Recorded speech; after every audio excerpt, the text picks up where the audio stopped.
Hi everyone, this is Felicia with FP Handmade, and I am coming at you with a drawing for my giveaway. So I have all my lucky names here, and I was supposed to have the drawing on yesterday and I didn't, so I'm going to add something super special to the prize for today. So not only will it be the beads from Michael's, but something special for the winner.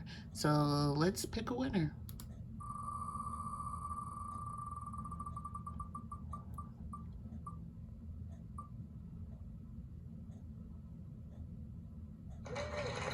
So the winner is Bless Hands A and C. So congratulations, Bless Hands A and C. You'll see my email address down in the comments below. So if you would email me your mailing address, I will get your package out to you as soon as possible. If you can get it to me tonight or early tomorrow, I will get it in the mail tomorrow.